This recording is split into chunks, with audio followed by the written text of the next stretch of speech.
Hello, Thunder Wizards.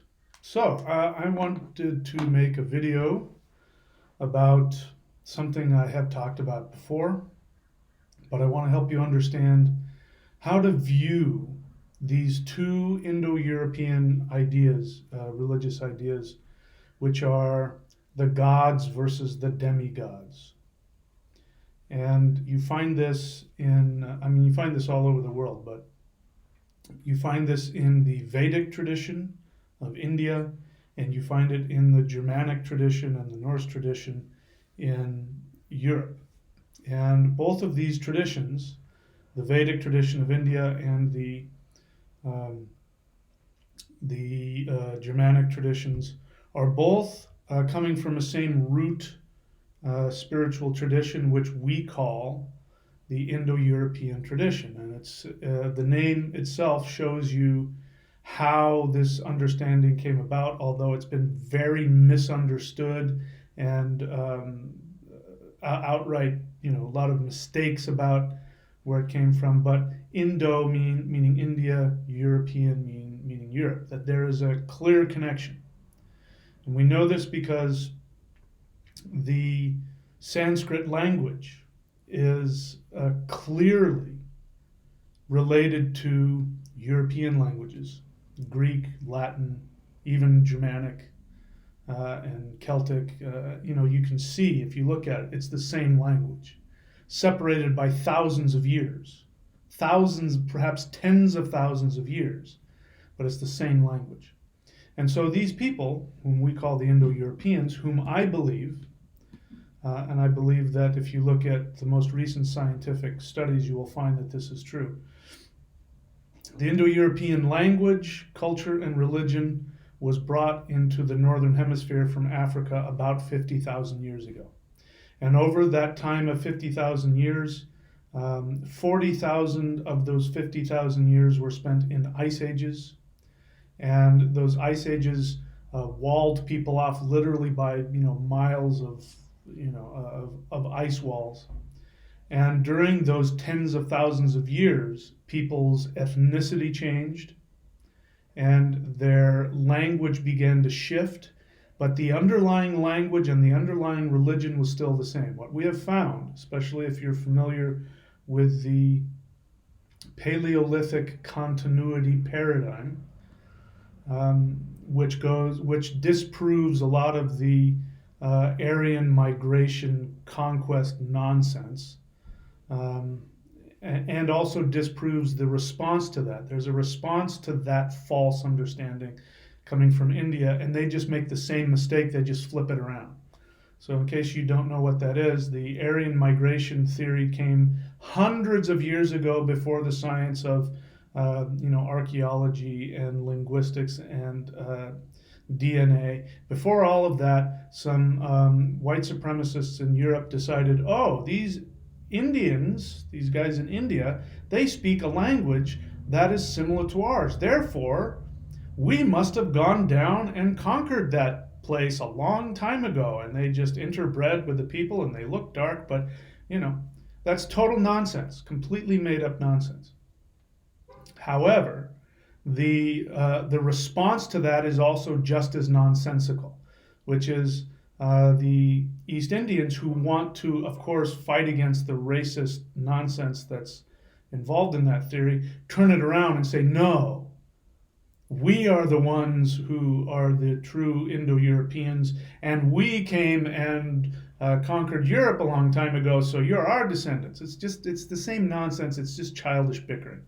Neither of them are true.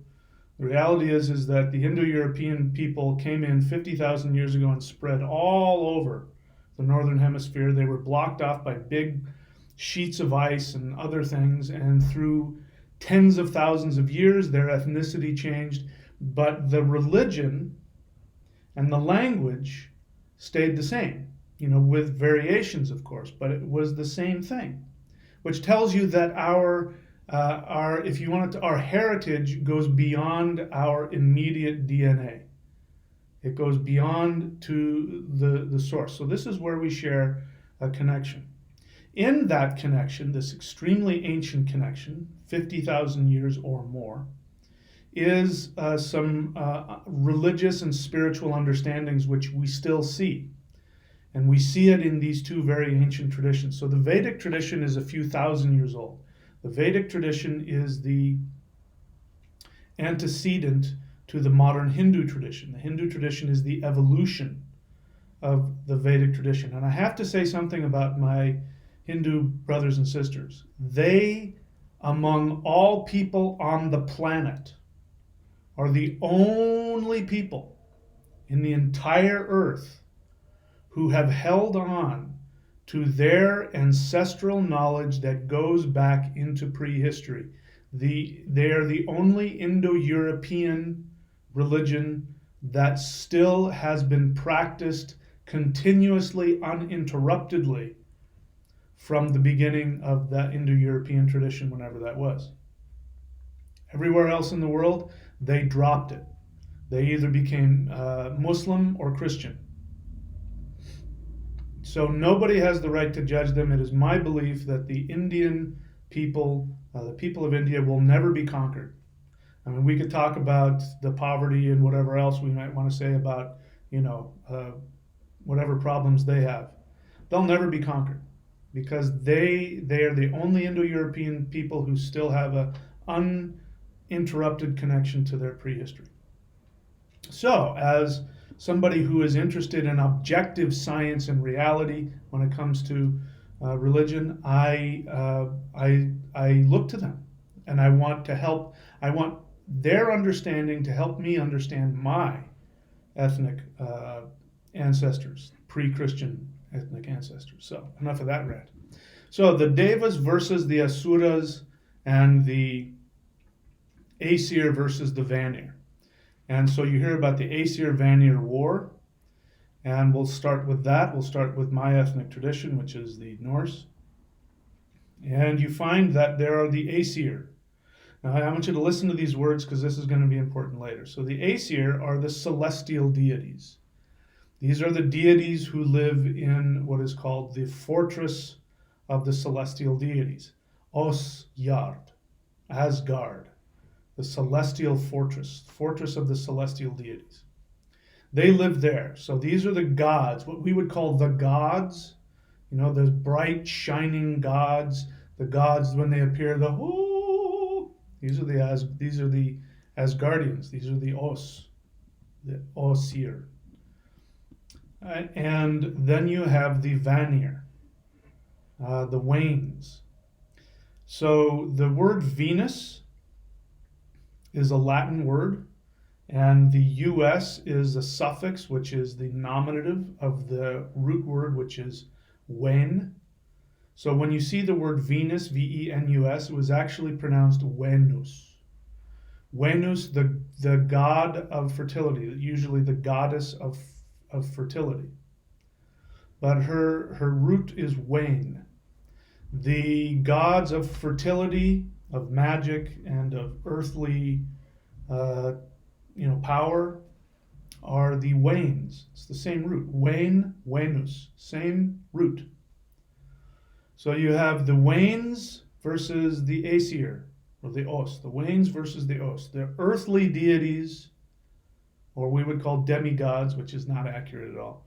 The earthly deities versus the celestial deities.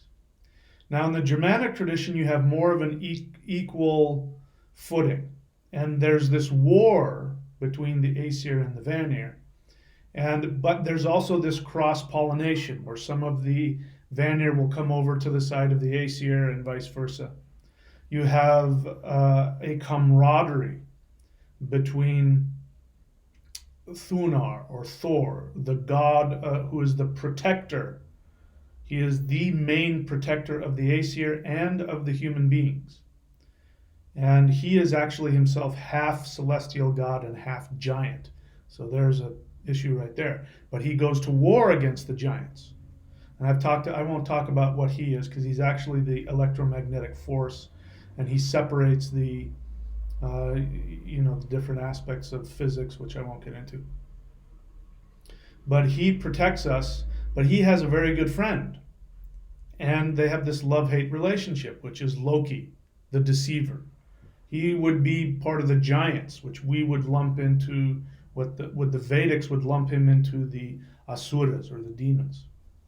But in the Germanic tradition, the gods versus the celestial gods versus the terrestrial gods, there's this sort of stalemate, and they're sort of kind of at peace with each other, but there's still this continuous war, which means this: the Aesir live in timeless perfection, and they don't want change to come into their timeless perfection. The Vanir are seen as the elder gods. They're called the elder gods. They're not elder because they're older. They're elder because they live in space time. They learn through experience. So they actually have experience. The Aesir don't. They live in timeless perfection. So their reality is not based on wisdom through experience. Their reality is based on purity of perfection. And so here is the war. The warfare between the two is that the Aesir do not want change to come into their timeless perfection. The Vanir don't live in timeless perfection. They live in space-time. So they see the value of birth, death, knowledge, sins, mistakes, that you learn from all this, and things that the Aesir would look upon with horror as being blasphemous and breaking the rules. The Vanir are like, no, this is what we have to do to survive down here, you guys. So there's this clash. But you have to understand, if we're going to look at this, Devas versus Asuras, Aesir versus Vanir, we have to understand vantage point. What is your vantage point? Because from the vantage point, if you were to snap your fingers and become a celestial deity, you would go, oh my God, that is so true. We can't let those Vanir pollute us. They're polluting us with this change and with this, it's corruption and death, and we can't have that. You would be fiercely opposed to that, and you would go to war over it. That's your vantage point. That's your essence. As a Vanir, you're like, hang on, guys. The universe will not function. These humans whom you love so much will die if you don't allow change, if you don't allow birth and death and all the things that go against your essence. If you don't allow this, the universe will fall apart. So the Vanir aren't fighting the Aesir. The Aesir are fighting the Vanir because they see the Vanir as these agents of corruption. The Vanir are not fighting the Aesir. They're defending life from their perspective. So it all depends on your vantage point. It's not that either are right or wrong, because if the Vanir had their way, then life would become, corrupt, and they're just, things would start to fall apart. If the Aesir had their way, there would be this static, timeless perfection where it would be like a sterile environment inside of a lab where nothing can grow and nothing can live. No life can be born or die. It's too static. It's too sterile. But you have to have these two because one, the Aesir actually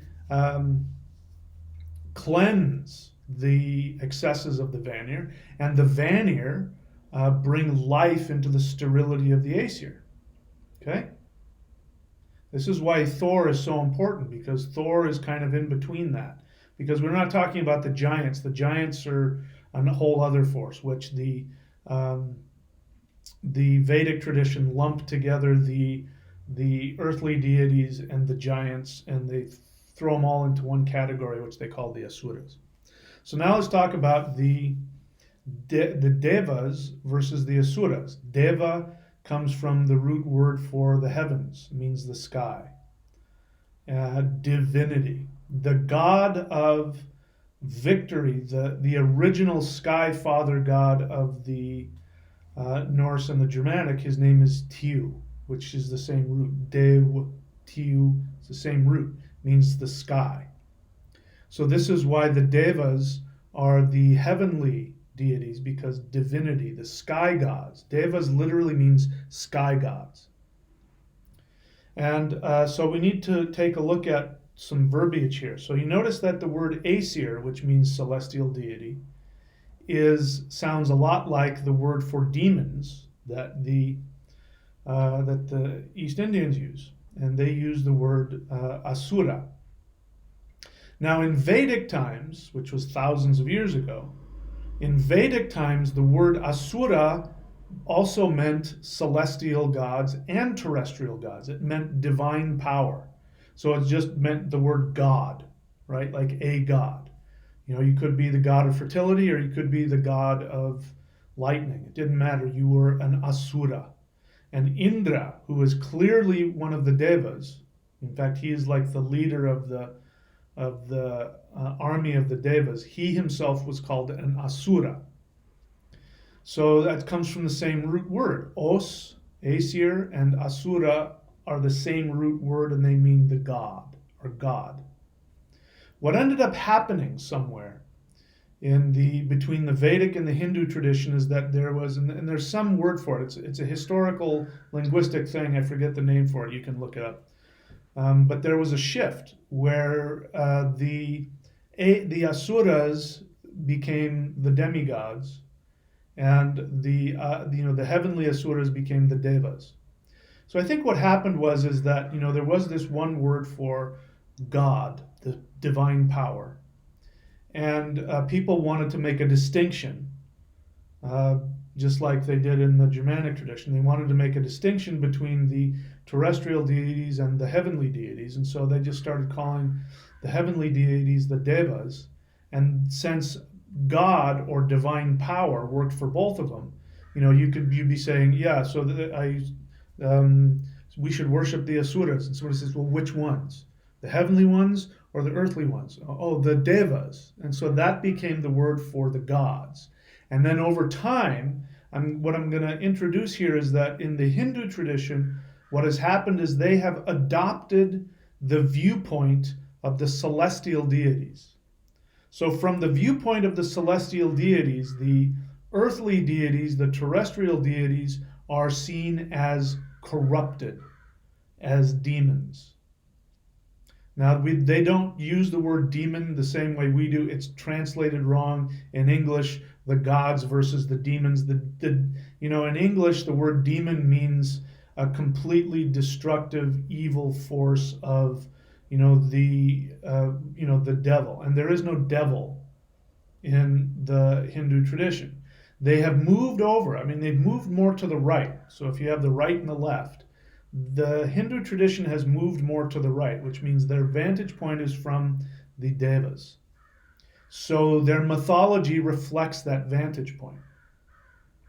And this is where we need to understand the difference between literalist, black and white mythology and holographic understanding. So if you look at some of the mythology in the Norse mythology where people will talk about Frey and Freyja and Njord, some of the what would be called the Asuras in the demons in the Vedic tradition or the Hindu tradition. If you do look at that, there's this equanimity there. It's neither good nor bad. They're just different opposing forces in the universe. But from the Hindu tradition, there's definitely a bias toward the celestial deity, in so much so that they lump everything into one category that is not Deva. So there's the Devas and everything else.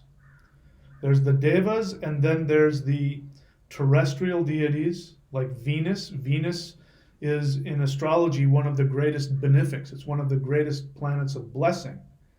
But the actual god of the planet Venus is seen as a demon. He's the teacher of the demons.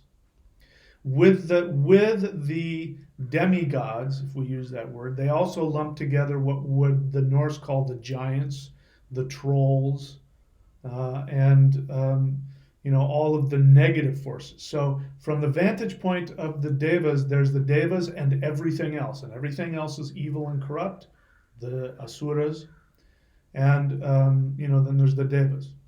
But way back when, there wasn't this clear distinction. And I'm not saying it's wrong. I love the Hindu mythology. I love it. And I use it. But I understand it's coming from the perspective of the Devas, from the celestial deities. And the Norse tradition, I believe, reflects an older understanding. You know, they held on to a more archaic understanding. And so there's this equanimity, even though they fight with each other. There's this equanimity. Loki would be the equivalent of Rahu, and Rahu is definitely seen as the closest thing that the Hindus have to the devil. They don't have a devil. Let me just make that distinction. So in the Christian tradition, Satan or the devil is 100% evil. There is nothing positive or redeeming about him. He serves no function.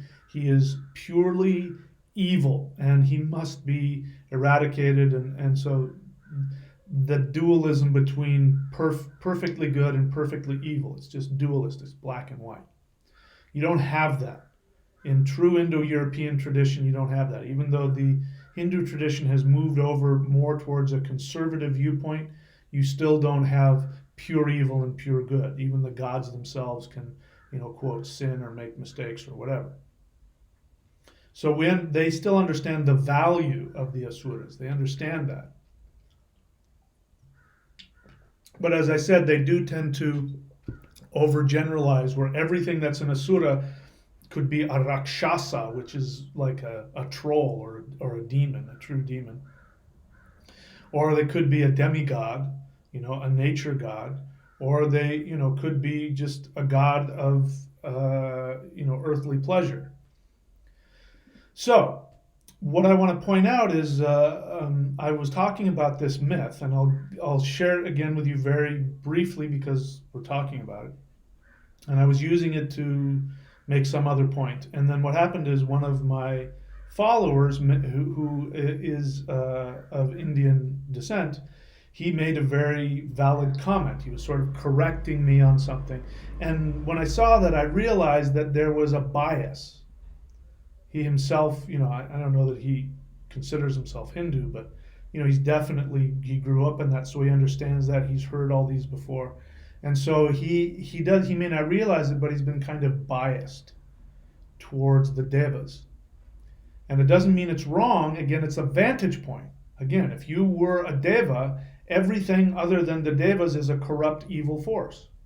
It doesn't mean it's true, but from their perspective, it is true, right? So let's talk about this mythology. So the mythology between the war between the Asuras and the Devas is this. In the beginning, and I'm glossing over it, you can look up this myth. But in the beginning of the universe, the Asuras, which would be the earthly deities, the deities in time and space, what we would call the Vanir, and the Devas, which we would call the Aesir, they had decided to come together to get the nectar of immortality. And there's all kinds of symbolism in there, which I won't get into.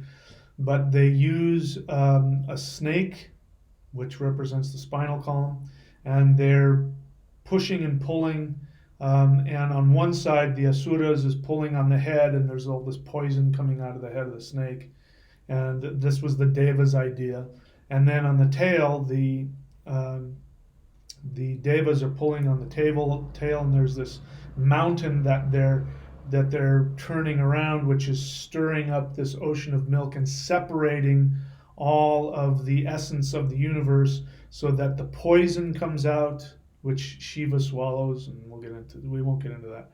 And then the nectar of immortality comes up.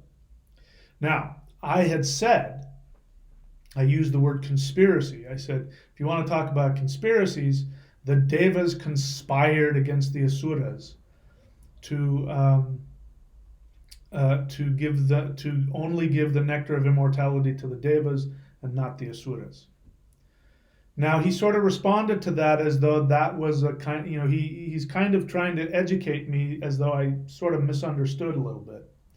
Now, I didn't misunderstand, because it was more than that. It was they actually lied to the Asuras. They lied to them.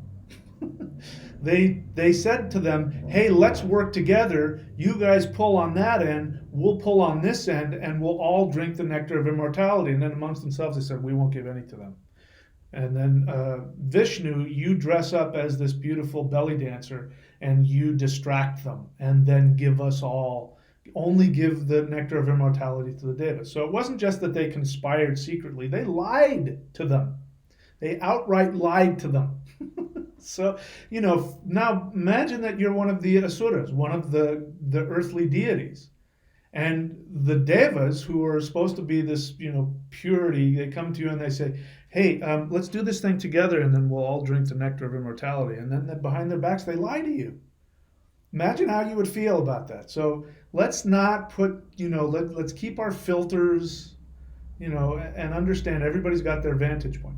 So I'm going to read his comment. Anyway, what ended up happening, let me finish the myth here. What ended up happening is that there was an Asura, whom we now know as Rahu, who was a serpent. And he disguised himself. Brahma, this is going to be important, Brahma gave him the boon and let him in on the secret and said, "No, you can drink the nectar of immortality." And he sat between the sun and the moon, and he was disguised. The sun and the moon found out as he's swallowing the nectar of immortality. They scream out to Vishnu, "Kill him, he's a demon." And Vishnu pulls out his weapon and chops off his head. So didn't kill him because he was swallowing the nectar of immortality. The head is what we know as Rahu, which represents addiction and desire, and Ketu represents moksha, release from the world. They're both considered malefic because wherever they are, they bring death and destruction, challenge to us. But without them, we wouldn't become, we wouldn't be born. We wouldn't be incarnated. So they're necessary for human life, but left to themselves, they're very destructive. So that was the myth. And then my friend Jedi Black Knight, who said, actually the Devas, and then he puts in quotes, conspired to, quote, rob the Asuras of the nectar of immortality because the Asuras were routinely being resurrected back to life by their guru Shukrakarya, the planet Venus, who had knowledge of Sanjivani, which is the magic of being, after being killed, being brought back to life. So the Asuras actually had an unfair advantage over the Devas. And when the Devas procured the nectar, their resulting immortality balanced out the Asuras' access to resurrection. So everything he said is absolutely correct. But remember, we live in a hologram. We don't live in black and white. From the perspective of the Devas, that is absolutely 100% correct. But it's still biased. Now, Venus, as I said, Venus, there are deities that are beloved in India who they don't consider to be an Asura. Lakshmi. Lakshmi is a Venus goddess. But never would a Hindu call Lakshmi an Asura, ever. But she is representative of that. Shukra. Shukrakarya is the name for the planet Venus, the essence of Venus. And we definitely know that Venus means wanes, and the goddess in the Norse tradition of love and fertility, Freja, is seen as one of the Vanir, as Frey, the god of fertility and procreation. The male aspect is seen as a wane, and he is at war. They're technically at war. They're like in a stalemate right now, but there's this war between the Aesir and the Vanir.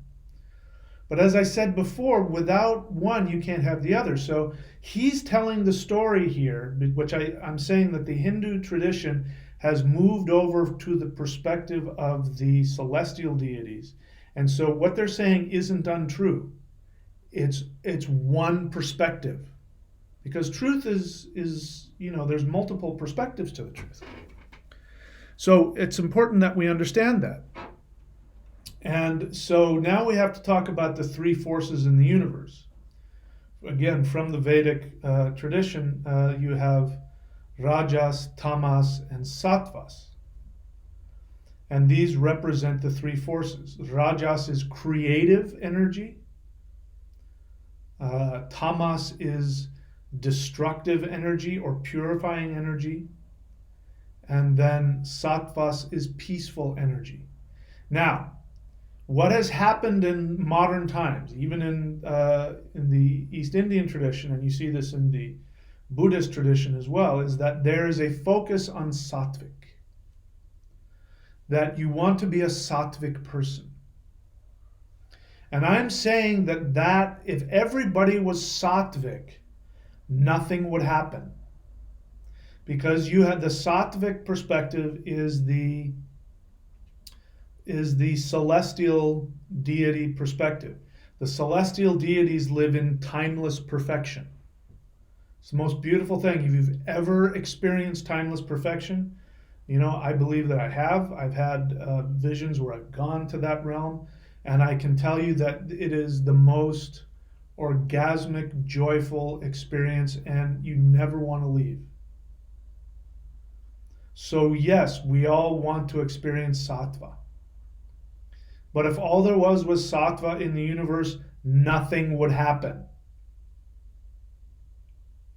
Which is why, we need to bring in change.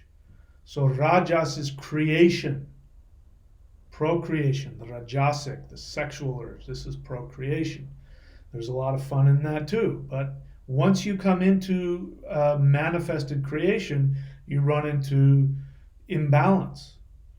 But imbalance has to happen because imbalance forces movement and change. And then you have tamas, which is destructive. Destructive in quotes. Destructive meaning purifying. So yes, if you look at the pure essence of Loki, for example, Loki brings destruction. He is the agent of the destruction of this age. He is the leader of the army of the giants, which represent chaos and all kinds of other stuff that are challenging to our life. But without it, we wouldn't be able to function. In the beginning, I put up this picture here, which you can see on your left-hand side. You can see Indra fighting a demon. I forget the name of that demon. And on the right side, you can see Thor fighting Jormungandr. Now, if Thor had his way, he would destroy Jormungandr. If he destroyed Jormungandr, all life in the universe would die. Because without Jormungandr is the deity who, I think probably the closest, I think he's Varuna, but I need to double check that. But he is the serpent that encircles the earth, what is he? He creates limitation. Limitation means death. So of course, we spend our whole lives fighting against death. None of us wants to die, we want to stay alive. It is this fight against death that brings out the best and the worst in us. The bravery that we go out and achieve and bring evolution to the world through our bravery. It also brings out our cowardice and our fear and brings destruction and harm. So we can definitely look at Jormungandr as an evil force. He's a giant, which the Indians would throw him into the category of demon, Asura. But we need that. If we don't have limitation, we won't have an ego, which means we won't have an identity. Without an identity, you don't get anything done. Without desire, without yearning, and without the painful yearning of what you don't have and what you want, you don't accomplish anything in life. So, which is better? Neither is better. From the perspective of the Vanir, they're saying, you don't understand. Human life is beautiful. Incarnated life is a beautiful, wonderful thing. And without it, there would be no spirituality. You have to have it. Why are you fighting us? From the Devas' perspective of that orgasmic, infinite purity, why would you want to mess with that? Don't harsh my buzz, man. Don't harsh my buzz. Don't bring me down with that crap. I want to stay in this beautiful perfection. The universe needs both. Without it, there is no universe. Ultimately, we all want to go to that Deva perspective, which is probably why the Hindu tradition focuses mostly on sattva. Then you have the the Trinity in Hinduism, which I don't believe is Vedic. This is a Hindu thing. So this is an evolution of the Vedic tradition, and you have the Trinity. You have Brahma, which is the creator. Originally, Brahma was the god. Like if there was one god that you worshiped, it was Brahma. Creation. So it means the Vedic worshipped creation. Indra was the king of the gods. He was like the ultimate god. And before there was the seed sound Om, which you see everywhere, the syllable of perfection, Om. Before there was Om, there was Ing. Ing is the seed sound of Indra, Ing, and is very Rajasic. Creation. They worshipped creation. Now they worship static perfection, which they call sattva. So Rajas and then sattva would be Vishnu. Vishnu is the protector. Vishnu is the only deity that incarnates. So Shiva doesn't incarnate, Brahma doesn't incarnate, only Vishnu incarnates. And he incarnates to bring balance, to bring protection. His name literally means sacred space, meaning he pushes aside the limitations so that life can have its way on earth. That's why everybody loves Vishnu, because nobody wants challenge. Everybody wants peace and happiness and prosperity. So, Vishnu brings that. But if you just have sattva all the time, you never learn and you never grow. You stay a child. And then comes tamas, which is destruction, but it's also purification. So the so-called negative entities like Rahu, Ketu, and all the other demons, they come to bring purification. When, the reason why, if we go back to Jedi Black Knight's comment here, the reason why the Devas felt that the Asuras had an unfair advantage was because the Devas were getting lax. One of the things, the Devas are lazy. This is what you don't understand. The Devas don't want to do any work. They want to, in the Norse tradition, they just want to sit around and drink mead and party all the time. Among them, only Thor is the one who's constantly going out and fighting battles. The rest of them would prefer not to. They want to sit around and drink mead and party. That's what they want. They want to stay, and this is a symbolism of wanting to be in that orgasmic perfection. I know, because I've been there. And if it was up to me, I wouldn't have left. I was saying, as I was being pulled out of that, I was saying, no, no, no, no, no. And I was back in my body. And I wasn't high on drugs, in case you're wondering. So this is the thing. So what happens is the Devas get complacent. And then you start to have sterility. And then things start to die from that perspective. So the Asuras come to bring life, Rajas and Tamas, into the mix to get things moving again. And then what ends up happening is that the Rajas and Tamas takes over because Sattva has become too powerful and starts to bring sterility to the universe. From the perspective, remember, the Devas can't tell the difference. They just want that sterile, perfect universe, and they don't know that they're bringing imbalance to the world when they're ruling. So this is what happens when Sattva comes in and rules our reality. Then there starts to be clutter. Like in the forest, normally, now we've got this thing called climate change, so we've got a lot of fires and crap like that. But in a balanced ecosystem, you have forest fires. And the forest fires clear out all of the excess growth, which chokes off the soil and chokes off the trees and the plants and all of that. So you have to have lightning strikes and forest fires that come in to clear away the ground, all of the ground, bushes and everything like that. And this gives the ash minerals, which then are used to, make the soil more fertile. It's part of a process. If sattva is like the forest that just continues to grow and grow and grow, and then everything gets choked off, and you have to have the fire come in, which would be tamas, would be transformation. So Shiva, the most revered deity in the Trimurti, he is the most revered one for awareness, but he is tamas. Shiva, the most enlightened, the Brahmacharya, he's celibate. He causes no harm. He is the deepest meditator. He sees himself in everything and everyone. He is the one who is friends with demons, with prostitutes, with thieves, murderers, beggars, drug addicts. They all follow him. Whereas, the Devas are like, no, get that away from me. And I'm not saying you need to be one of those things.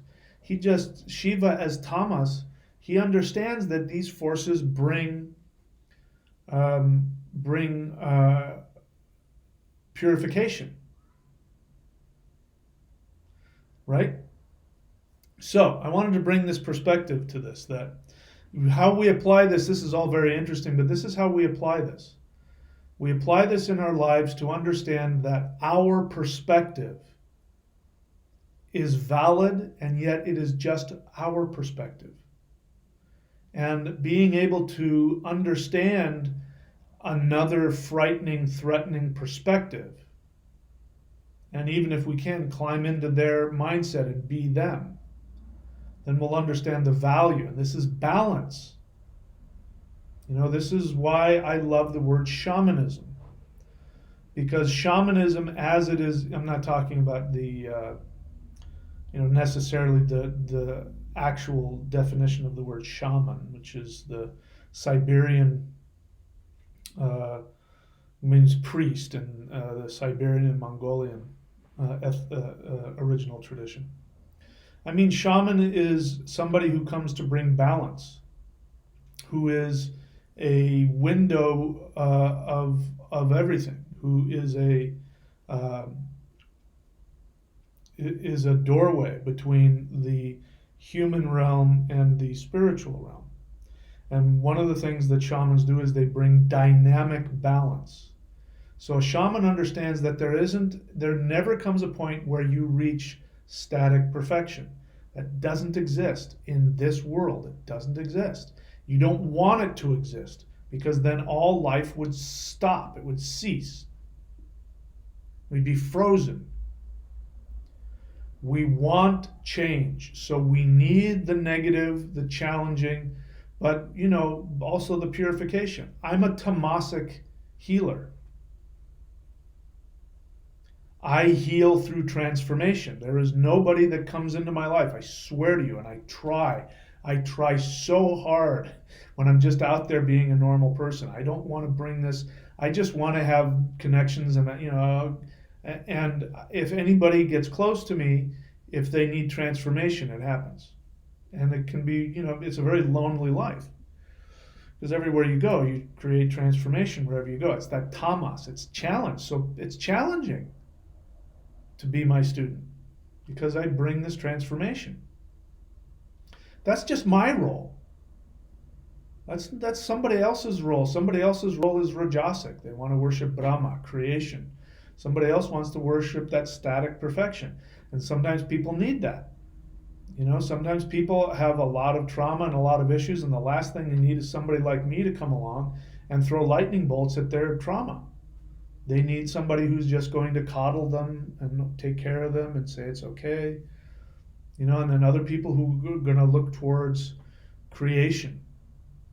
Everybody's got their place in this dynamic balance in the universe. So when we're looking at mythology, understand that mythology is holographic in nature. This is why you can have in a tradition two different myths that say seemingly two different things, but they're both part of this dynamic balance. They're part of this holographic understanding.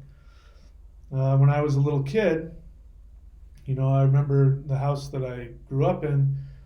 There was at least one of those. Yeah, in the we used to have. We don't have it so much now, but when I was a kid, there was a dining room. There was a whole part of the house that was blocked off, and in that was a dining room. And so in there you had fancy couches, and you had a fancy table, and you had a fancy chandelier.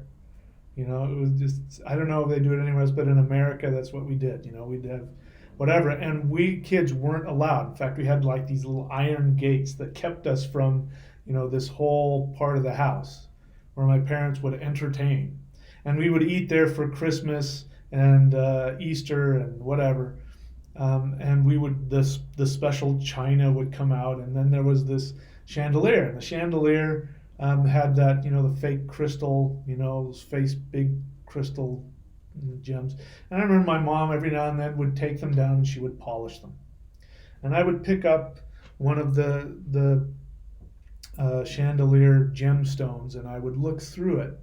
And I would look through each of the facets. And you look through one facet and you see this rainbow of colors and you see the whole room coming in like different areas. And so you can see the whole room from one facet.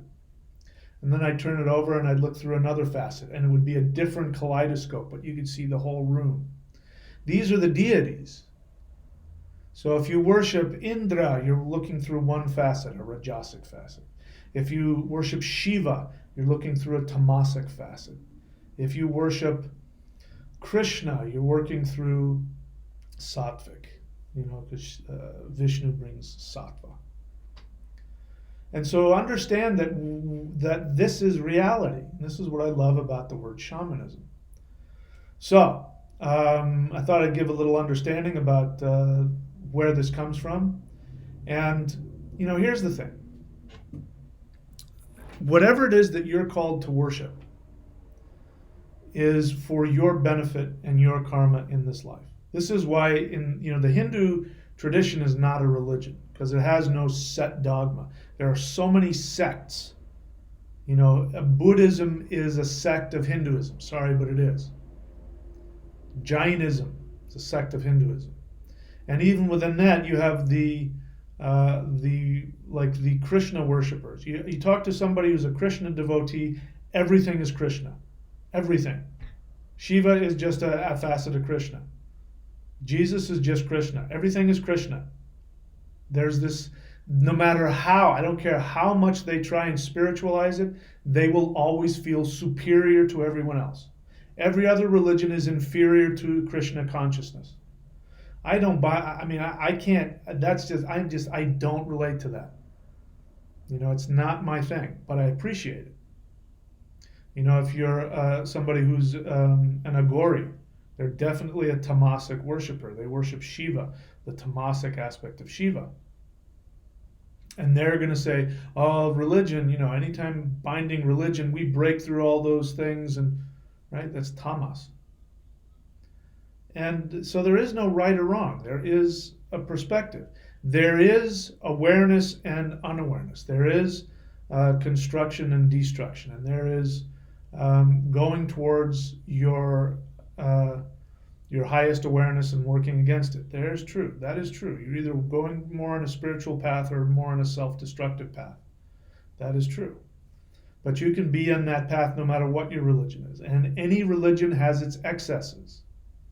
Whether it's the religion of purity or the religion of no rules. There's an excess there which you have to work against the temptations to be stuck in the illusion of wherever you are. So whether you're Rajas, Tamas, Sattva, there is an illusion there that will bring disharmony. Okay? But embrace where you are and what you are. If you feel drawn towards the Deva perspective, that's your orlog, that's your karma, that's your dharma. If you're drawn towards the Loki perspective, then that is your dharma, your orlog. And yeah, you might not see eye to eye with the conservative guy is not going to see eye to eye with the liberal or progressive guy. Okay? But everybody's got their place, and without it, there would be no life. All right, there's my rant for today. I'll talk to you guys later. Oh, please subscribe, hit the bell button, go to courses.thunderwizard.com to see all of my books and all of my stuff that I share. Go to neo.thunderwizard.com. I won't get into that. I will get into this. For the month of May 2019, you can get certification in astrology and in rune certification, and you will get it 2 for 1. So for the month of May only, because I'm getting ready to move, I am giving this half off, so you can get certified in my astrology training and in my rune studies training for 2 for the price of 1. At the end of May, I will go back, and this will no longer be there for you. So there, I've done a little bit of marketing for myself. So that's it for me. I will talk to you guys soon.